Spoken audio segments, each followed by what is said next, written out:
Okay, in our little chat today, we want to talk about money, colds and flu, and aging. Your little example. Sweet thing came by the house the other day, and she teaches school, right, and was complaining of a sore throat, right, and sinus congestion, and she took equivalent to about 4, maybe 5 grams of ascorbate and probably 15,000 IUs of vitamin D3. And about 2 hours later, when she got home, she called back and it was all gone. Right? Now, so what I want you to understand is how that can happen, right? And then what impact that has, that little example can have on our entire economy, and then how that relates to reversing, scientifically of course, all right, the aging of the cells. Now, first of all, remember, all right, we mentioned this before, 90% of the doctor's visits and 90% of absenteeism in work, right, is as a result of colds and flu, viruses, something the doctor can't do about. But everybody goes to the doctor and says, please give me an antibiotic. And the antibiotic won't do a thing for a virus, right? But he gives us what we want, right? Now, that also accounts for about 80% of all money spent in the medical community, something that science has already shown us, just like the little example I gave you earlier today, right, can be completely eliminated. Okay, now what happened in this particular example, we'll go with, this comes from the Vitamin D Council. And remember, the most glaring example there was Dr. Cannell. Right, and remember, the Vitamin D Council started out as the 39 foremost vitamin D experts in North America. Right?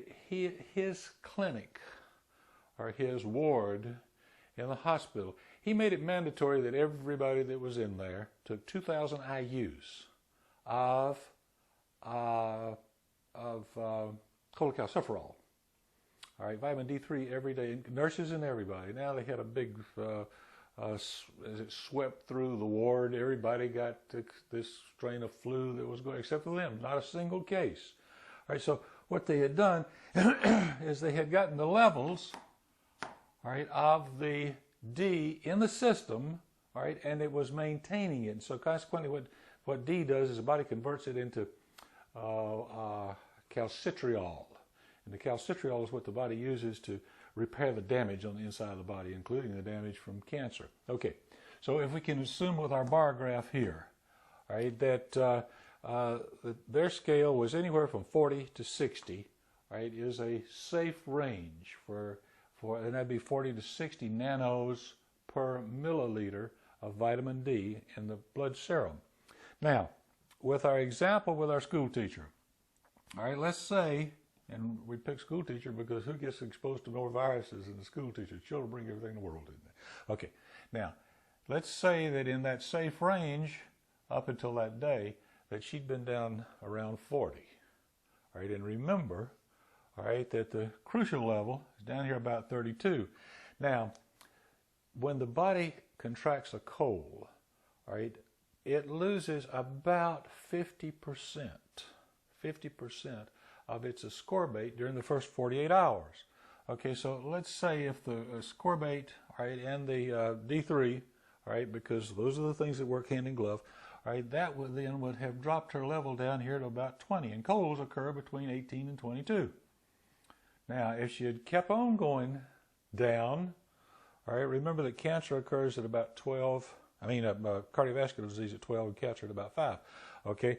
And so these things that we're talking about, particularly the ascorbate, and then when we get back into the things that we talk about with the correct essential oils, these are the two foremost things that make the body create the telomerase. And what telomerase does, this increase in telomerase increases the length of the telomeres. And when you increase the length of the telomeres on the DNA code, what do?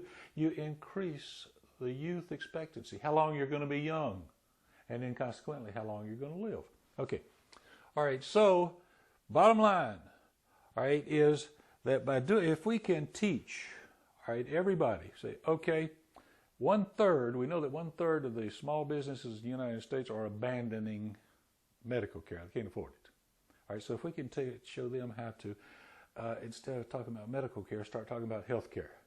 Now, if instead of paying $500 a month for the medical care, how about 20 bucks?